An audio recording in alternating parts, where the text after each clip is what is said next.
வேற level எக்ஸ்ட்ரானரியான episode வந்திருக்குன்னே சொல்லலாம். Miss பண்ணாமல் ஃபுல்லோடையும் கேளுங்க. விசிஆர் சுத்தமாக போக மாட்டேங்குது. பார்க்குறலாம் லைக் பண்ணிட்டு பார்த்தீங்கன்னா கொஞ்சம் பேச வந்து முடிட்டா இருக்கும். ப்ளீஸ் சப்போர்ட் பண்ணுங்கள் ஃப்ரெண்ட்ஸ். சூரியகலா வந்து யோசிச்சுட்டு இருக்காங்க. ரோஹிணி கிட்ட வந்து பேசுகிறாப்புல, நீ என்ன வேணாலும் செய்யாமல் இருக்கலாம். எனக்கு எங்கள் ஆன்ட்டி மேலே அன்பு பாசம் அதிகமாகவே இருக்குது. அதெல்லாம் ஓகே தான். முதல்ல முறைப்படி உனக்கும் அவங்களுக்கும் என்ன சம்மந்தம்? ஆன்ட்டின்னு சொல்லலாமா, இல்லை நான் அவங்களுக்கு மகன்னு சொல்கிற சொந்தம் பெருசா? யோசிச்சுப்பாரு. நீங்கள் எல்லாம் அவங்க டீம். அதனால நீங்கள் எல்லாரும் அவருக்கு ஆதரவாக தான் வந்து பேசுவீங்க. அதுக்கெல்லாம் நான் ஆளு கிடையாது. நான் இப்பயே போகிறேன். வேணாண்டி, தேவையில்லாமல் அசிங்கப்பட்டு நிற்காத.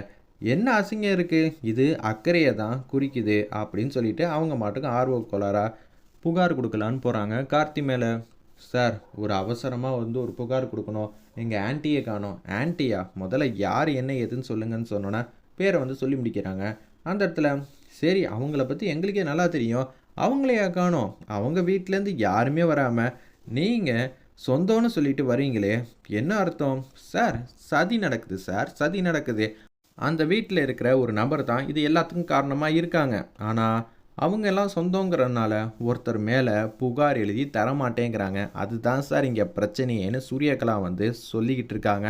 இந்த சந்தர்ப்பத்தை வச்சு கார்த்தியோட நிம்மதியை வந்து கெடுக்கணும் தான் யோசிச்சுட்டு இருக்காங்க. அந்த இடத்துல இது எல்லாத்தையும் ரோஹிணி வந்து மயில் வாகனத்துக்கிட்ட வந்து சொல்லி புலம்புறாங்க. விடுமா, சில பேர் வந்து வைத்தறிச்சல்ல இது மாதிரி தான் ஒன்றுக்கு ரெண்டாக வந்து செய்வாங்க. ஆனால் நம்ம கார்த்தி இருக்காருல்ல, அவர் வாயை திறந்து எதுவும் சொல்ல மாட்டாப்புல. ஆக்ஷனில் அடுத்தது எதுவுமே செய்ய முடியாத அளவுக்கு பண்ணி முடிச்சிருவாப்புல. சூரியகலாலாம் எந்த மூளை? இருப்பினும் இப்போ நம்ம சூரியகலா கிட்டலாம் பேசி நேரத்தெல்லாம் விரயமாக்கக்கூடாது. நம்ம வேலையை நம்ம கடமையை நம்ம பார்ப்போங்கிற மாதிரி சொல்லிக்கிட்டு இருக்காங்க.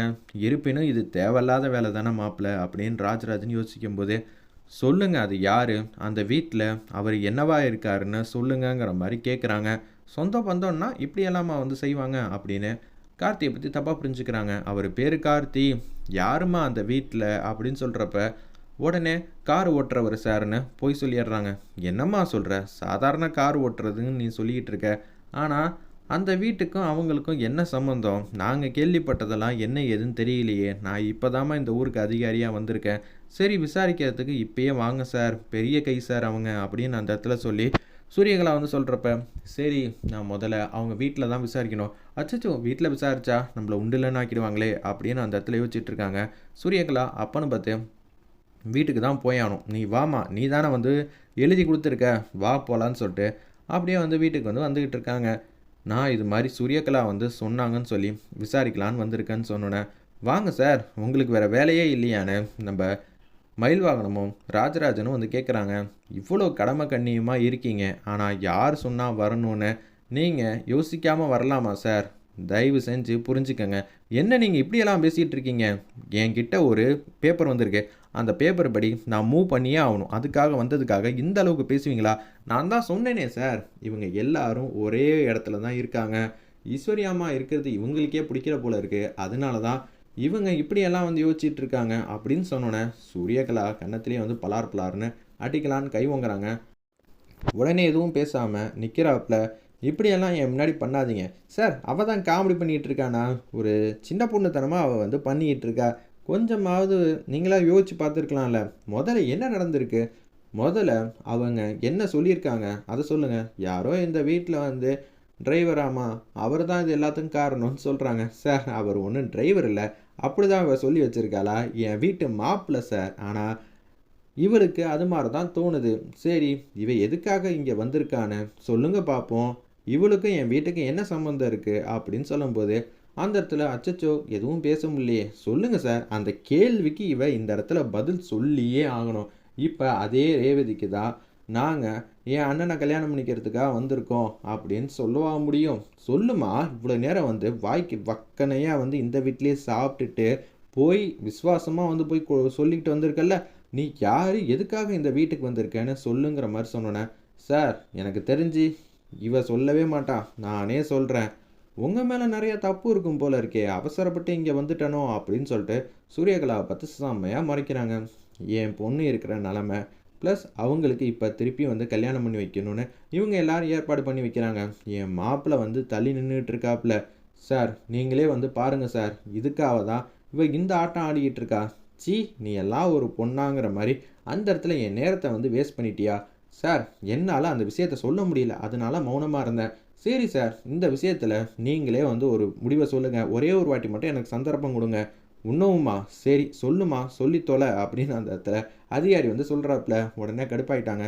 சரி சார், நான் உங்களுக்கு எல்லாம் சொல்லி புரிய வைக்கிறேன். இப்போ கார்த்தியை இந்த வீட்டுக்கும் சம்மந்தம் இல்லைன்னு நம்ம சாமுண்டேஸ்வரி அம்மா வந்து தள்ளி வச்சுட்டாங்க. இப்போ என்னை கூட்டிகிட்டு வந்து எங்கள் அண்ணனுக்கும் இவங்க வீட்டு பொண்ணுக்கும் நல்லபடியாக வந்து பண்ணி வைக்கணும்னு சொல்லி மூவ் பண்ணியிருக்காங்க. அப்படி இருக்கும்போது வெளியில் நிற்கிற கார்த்திக்கு யார் மேலே கோவம் வரும்? இதை நடத்துகிறவங்க மேலே தானே கோவம் வரும். அப்படி இருக்கிற சூழ்நிலையில் இப்போ ஈஸ்வரி அம்மாவை காணும். நாங்களும் ரொம்ப நேரமாக தேடிக்கிட்டு இருக்கோம். அப்படி இருக்கிற சூழ்நிலையில் வெளியில் நிற்கிற கார்த்தி ஏன் ஈஸ்வரி அம்மாவுக்கு எதிராக வந்து காய் வந்து நோத்திருக்கலாம். ஈஸ்வரி அம்மா மட்டும் இங்கே இல்லைனா யோசிச்சு பாருங்கள். இவங்க எல்லாருமே இப்போ பேசின வரைக்கும் யாருக்கு சாதகமாக பேசியிருக்காங்க? வெளியில் நிற்கிற கார்த்திக்கு சாதகமாக தான் பேசியிருக்காங்க. அவங்களுக்கு எதிராக நிற்கிற ஒரே ஒரு ஆள்னா அது இவங்க மட்டும்தான், ஈஸ்வரி தான். அப்படி ஈஸ்வரி இருக்கக்கூடாதுன்னு ஏன் அந்த மாப்பிள்ளை வந்து நினச்சி பார்த்துருக்க முடியாது? சொல்லுங்கள் பார்ப்போம் அப்படின்னு டேரெக்டாக வந்து சொன்னோன்னே, என்ன சார் இந்த பொண்ணு சொல்கிறதெல்லாம் உண்மையாக இருக்குமோ? முதல்ல அவர் யார் என்ன ஏதுன்னு உங்களுக்கு தெரியாது. மாப்பிள்ளை அந்த விசிட்டிங் கார்டெல்லாம் எடுத்துகிட்டு வந்து கொடுங்க. பணத்துக்காக தான் சார் இப்படியெல்லாம் பண்ணிகிட்டு இருக்காங்க அப்படின்னு சொல்லும்போது, என் மாப்பிள்ளைக்கு விசிட்டிங் கார்டுனா எல்லாம் சின்ன சைஸில் இருக்கும். இவர் வந்து டப்பா தூக்கிட்டு வராங்க.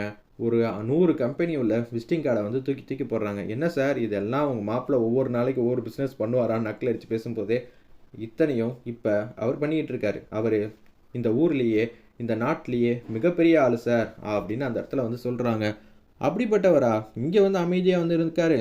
எல்லாம் என் பொண்ணுக்காக அவளுக்கெல்லாம் ஞாபகம் வரும்னு சொல்லிட்டு தான் காத்துக்கிட்டு இருக்காரு. இவன் என்றானா அவர் தான் காரணம்னு கேவலமாக அல்பத்தனமாக வந்து சொல்கிறாங்க. யாருக்கு வந்து சொத்து முக்கியம்னு தெரியாமல் போச்சு அப்படின்னு அந்த இடத்துல சொல்கிறாங்க. இவ்வளோ ஏன் அவர் வேறு யாரும் இல்லை, என்னோட தங்கச்சி பையன்தான் அவர். சொந்த பந்தம் சார். அது மட்டும் இல்லாமல் ராஜா சேதுபதி தெரியுமா? ஆமாம், இந்த ஊர்லேயே பெரிய ஆளாச்சே, அவரோட பேரன். சொத்துன்னு மதிப்புன்னு பார்த்தா அவருக்கு எவ்வளோ இருக்குன்னு அவருக்கே தெரியாது. கேட்டால் அல்பத்தனமாக இங்கே இவளும் இவன் அண்ணங்காரனும் பண்ணுற அட்டகாசம் இருக்கே, இதெல்லாம் தாங்க முடியல. எனக்கு தெரிஞ்சு இது எல்லாம் இவங்களோட சதியாக இருக்குமோன்னு நான் வந்து நம்புகிறேன். சும்மானு இருங்க. அப்படி என் மேலே தப்பு இருந்துச்சுன்னா நான் எதுக்கு தைரியமாக வந்து இது மாதிரிலாம் கொடுக்க போகிறேன்? அவங்களுக்கே அது நல்லா தெரியும் சார். அப்படி இருக்க வாய்ப்பு இருக்கா இல்லையான்னு தெரில. இந்த சந்தர்ப்பத்தை இவங்க பயன்படுத்திக்கிட்டு இது மாதிரிலாம் யோசிச்சிருக்காங்க. மற்றபடி ஒன்றும் இல்லை. சரி சார், நீங்கள் எதுவும் தேடுறதுக்கு எதுவும் முயற்சி பண்ணுமா? தாராளமாக முயற்சி பண்ணுங்கள். ஆனால் நாங்கள் சொல்கிறத மட்டும் நீங்கள் கேளுங்க அப்படின்னு சொல்கிறாங்க. சரி சார், அப்படியெல்லாம் எங்களால் கேட்க முடியாது. முதல்ல நாங்கள் எல்லாரையும் வந்து கூப்பிட்டு வச்சு விசாரிக்கிறோம். இந்த அம்மா வேற வந்து சொல்லியிருக்காங்க, நான் கார்த்தியை வந்து கூப்பிட்டு வச்சு விசாரிச்சுக்கிறேன். தாராளமாக வந்து விசாரிங்க சார். அவரெல்லாம் ஓடி ஒளியிறவரே கிடையாது. தேடி வந்து முன்னாடி வந்து நிற்கிறவர். அதனால் கவலை இல்லை. நீங்கள் ஒரு வேலையை செய்கிறதுக்கு முன்னாடி நினைக்கிறதுக்கு முன்னாடியே அவர் எல்லாத்தையும் வந்து கண்டுபிடிச்சிருப்பார். கண்டுபிடிக்கிறதுக்காக தான் போயிருக்காரு. நீங்கள் எதுக்கும் கவலைப்படாதீங்க அப்படின்னு அந்த இடத்துல சொல்லிகிட்டு இருக்காங்க. அந்த இடத்துல அப்பன்னு பார்த்து இந்த விஷயத்தை எல்லாத்துக்கும் கார்த்திக்கிட்ட வந்து சொல்கிறாங்க. சொல்லி முடித்த உடனே உங்கள் ஃபோன் நம்பர் என்ன அப்படின்னு சொல்லி பேரை வந்து சொன்னோன்னே ஒரு மிகப்பெரிய அதிகாரி வந்து ஃபோன் அடிக்கிறாங்க. என்னப்பா நீ அவரை விசாரிக்கணும்னு நினைக்கிறியாமே? இல்லை சார், அப்படியெல்லாம் ஒன்றும் இல்லை அப்படின்னு அந்த இடத்துல வந்து சொல்கிறாங்க. அவரெல்லாம் மிகப்பெரிய ஆள் சார், நீங்கள் தயவு செஞ்சு புரிஞ்சுக்கங்க, இல்லாட்டி என்ன ஆகும் தெரியுமா அப்படின்னு கார்த்தியோட பின்பலத்தை வந்து சொல்கிறாங்க. இதை கேட்ட உடனே அமைதியாக வந்து நிற்கிறாங்க. சூரியகலா மேலே உச்சக்கட்ட கோவத்தில் இருக்காங்க. தேவையில்லாமல் அந்த பக்கம் வர வேலையெல்லாம் வச்சுக்காத, நீ குளிர்காயறதுக்கு நாங்கள் தான் கிடச்சோமா அப்படின்னு கண்ணா அப்படின்னு திட்டுற மாதிரி காட்டுறாங்க. வெயிட் பண்ணி பார்ப்போம்.